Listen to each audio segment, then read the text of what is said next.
Hello class 9th students. चलिए आज हम लोग एक नई कहानी Eswaran the story teller start करते हैं।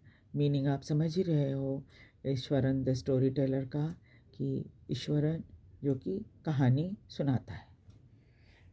चलिए क्या स्टोरी है देखते हैं। बड़ा ही इंटरेस्टिंग स्टोरी है ये।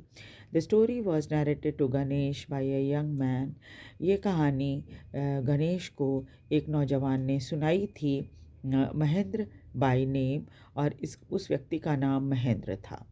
He was a junior supervisor in the firm which offered on hire supervisor at various type of construction sites।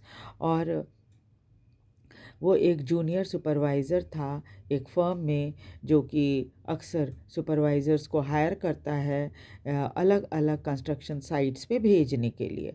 जैसे कहीं फैक्ट्री बन रही है, ब्रिज या डैम बन रहा है, सो ऑन, इस तरह की चीज़ें जहाँ बन रही है वहाँ पर इनको भेजा जाता है सुपरवाइज़र्स को। Mahendra's job was to keep an eye on the activities of at the work site. और महेंद्र का काम था जो वर्किंग साइट होती थी वहाँ पर किस तरह से लोग काम कर रहे हैं उस पर नज़र रखना।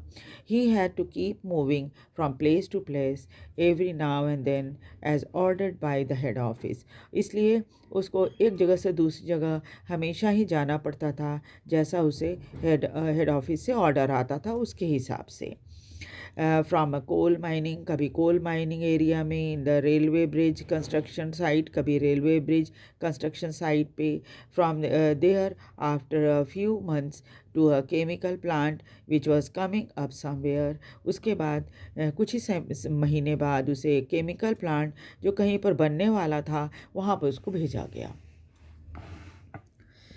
ही वॉज अ बैचलर, वो अविवाहित था। हिज नीड्स वर सिंपल, उसकी ज़रूरतें भी बहुत साधारण सी थी। He was able to adjust himself to all kind of odd condition, और किसी भी ऑड स्थिति को वो जैसे जो अनुकूल न हो स्थिति, वैसी स्थिति में भी अपने आप को एडजस्ट कर लेता था। Whether it was an ill equipped circuit house और a makeshift canvas tent in the middle of a stone quarry। या तो उसको कहीं ऐसे गेस्ट हाउस में ठहरने के रहने के लिए मिल जाता था जो कि सही तरीके से सारी चीज़ें उसमें होती नहीं थी, है ना। या फिर किसी ऐसी कैनवस के टेंट में रहना पड़ता था उससे, जो कि कहीं आसपास पत्थरों के ढेर के या पत्थरों की जो खदान होती है वहाँ पर हुआ करता था। But one asset he had was his cook Eswaran. लेकिन एक संपत्ति जो उसके पास थी वो थी उनका खाना बनाने वाला व्यक्ति, जिसका नाम ईश्वरन था। The cook was quite attach to Mahendra. ये कुक जो था रसोइया, ये महेंद्र से बहुत लगाव रखता था। And followed him uncomplainingly wherever he was posted. और हर जगह वो महेंद्र के साथ साथ जाता था बिना शिकायत के, है ना। और उसके साथ जहाँ पर भी महेंद्र की पोस्टिंग होती थी वहाँ वो पहुँच जाता था। ही कुकड फॉर महेंद्र, वो महेंद्र के लिए खाना बनाता था। वॉश्ड हिज क्लोथ्स, उसके कपड़े धोता था। And chatted away with his master at night, और रात में अपने मालिक से बातें करता था। He could weave out endless story, वो बहुत तरह की कहानियाँ बना सकता था। Anecdote on various on varied subjects, और तरह तरह के चुटकुले भी सुना सकता था। Iswaran had also had an amazing capacity to produce vegetables and cooking ingredient seemingly out of nowhere।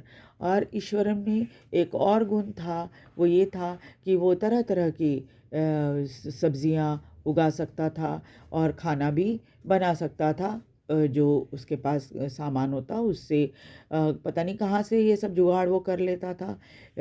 चाहे वो in the middle of the desolate landscape with no shops visible for miles around, और ऐसी जगहों पे भी जहाँ पर मीलों दूर तक दुकानें नहीं होती थीं और बिल्कुल खाली वीरान जगह होता था, वहाँ भी ये सब काम यानी सब्जियाँ उगाना और खाने की जो ज़रूरत होती है कुकिंग इंग्रेडिएंट यानी सामान मसाले वगैरह जो पता नहीं कहाँ से वो इकट्ठा कर लेता था।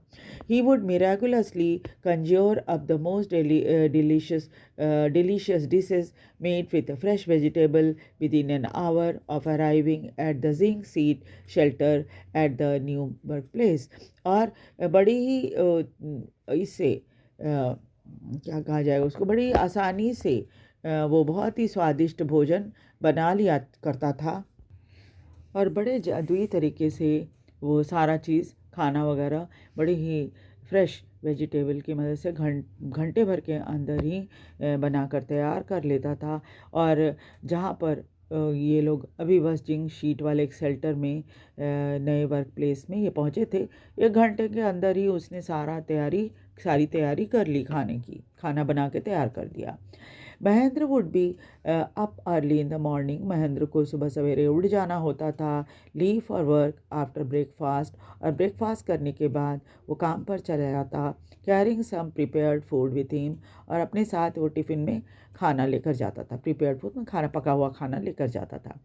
Meanwhile Eswaran would tidy up the shed, इस बीच क्या होता था, मालिक के जाने के बाद ईश्वरन का काम होता था पूरे शेड को ठीक ठाक करो, क्योंकि टिन शेड था यहाँ पर ये रह रहे थे, तो टिन शेड को पहले उसको ठीक ठाक करना, वॉश द क्लोथ्स, गंदे कपड़े धोना, and have a leisurely bath, फिर बड़े आराम से नहाना, pouring several bucket of water over his head, और इस दौरान नहाने के दौरान ना जाने कितनी बाल्टी पानी वो अपने सिर के ऊपर डाल लेता था। Muttering prayer all the while, इस दौरान वो प्रार्थना भी किया करता था। It would be lunch time by then, फिर क्या होता था, लंच का समय हो जाता। After eating he would read for a while before dozing off, खाना खाने के बाद वो थोड़ा पढ़ता और फिर वो झपकी लेता। The book was usually some popular Tamil thriller running of 100 pages, और ज़्यादातर ये किताबें जो होती थी वो तमिल थ्रिलर होती थी। थ्रिलर आप समझते हो ना, जो रोमांचक कहानियाँ होती हैं वो, और जिस करीब 100 पेज की। Its imaginative description and narrative flourishes would hold Eswaran in thrall, और इसके कारण क्या होता था, उसमें जो डिस्क्रिप्शंस होती थी, जो कहानी बनती थी, है ना, उन सब से ईश्वरन बहुत ही खुश हो जाता था, मतलब बहुत ही थ्रिल्ड रहता था। His own description was greatly influenced by Tamil authors that he read, और अपनी कहानी जो वो अक्सर अपने मालिक को सुनाया करता था, वो इन तमिल ऑथर्स की से बड़ा ही इंस्पायर्ड होता था, बहुत इन्फ्लुएंस्ड होता था। When he was narrating even the smallest of incident, he would try to work in suspense and surprise ending into account, और जब भी वो अपनी कहानी छोटा सा भी इंसिडेंट अगर वो बताता था तो ऐसा लगता था जैसे कि कितना सस्पेंस में है ना, जल्दी डिस्क्लोज़ नहीं करता था क्या रिज़ल्ट होगा, है ना, और उसकी बड़ी जो एंडिंग होती थी उसकी कहानी की वो बड़ी सरप्राइजिंग होती थी। For example, instead of saying that he had come across N uprooted tree on the highway, he would say with the eyebrow suitably arched and hand held out in a dramatic gesture. The road was deserted. I was all alone. Suddenly, I spotted something that looked like an enormous bushy beast lying sprawled across the road. I was half inclined to turn and go back. But as I came closer, I saw that it was fallen tree with its dry branches spread out. Mahendra would stretch himself back to his canvas chair and listen to Ishwaran's tale uncritically. और फिर क्या होता, अपनी suspense को बनाए रखने के लिए वो इस तरह की कहानियाँ सुनाया करता था मतलब कहानी इस तरह से सुनाता था कि लोग जो है वो सोचते रहें कि इसका एंडिंग क्या होगा।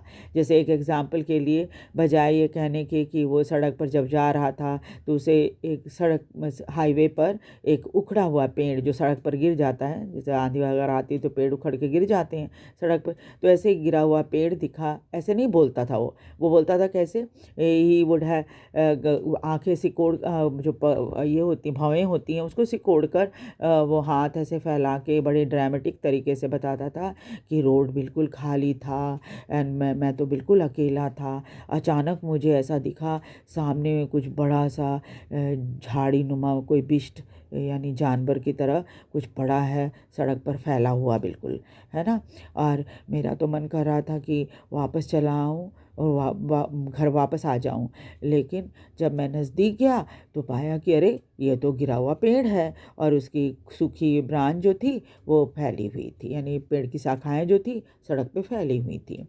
महेंद्र और जो था वो उसकी कहानी को बड़े ध्यान से सुनता था, आराम से कैनवास चेयर पर बैठकर, और वो उसमें कोई आलोचना उसकी कहानी में नहीं करता था।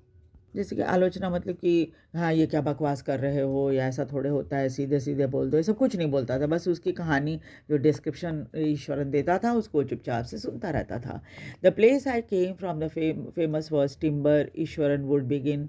एक बार उसने बताया कि मेरा जन्म ऐसी जगह से हुआ है, मैं ऐसी जगह से आया हूँ जो कि लकड़ियों के लिए बड़ा प्रसिद्ध है। There is a richly wooded forest all around, और चारों तरफ अच्छे खासे जंगल हैं। Logs are hauled onto the lorries by elephant, और अक्सर पेड़ों को जब काटा जाता है ना तो उसके लॉग जो होते हैं ना लॉरीज पर जो ये होती है गाड़ी होती है जिसको एलिफेंट खींचते हैं, उन गाड़ियों पर रखकर लाया जाता था। They are huge well fed beast, और आपको पता ही है जो एलिफेंट होते हैं लंबे चौड़े बड़े ही बड़ी साइज़ के जानवर हैं। When they turn wild even the most experience mahout is not able to control them, और जब वो भड़क जाते हैं तो जो बहुत ही अनुभवी महावत जो हाथियों को कंट्रोल करता है उसको महावत बोलते हैं। तो महावत भी उसे एक्सपीरियंस महावत भी उसे कंट्रोल नहीं कर पाता।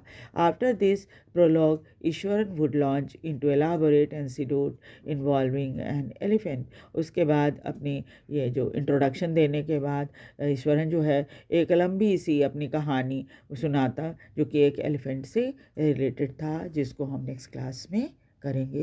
वीडियो को लाइक और सब्सक्राइब ज़रूर कर दीजिए, शेयर भी कीजिए ताकि दूसरे बच्चे भी इसका फ़ायदा उठा सकें और मुझे मोटिवेशन मिलता रहे। Thank you very much.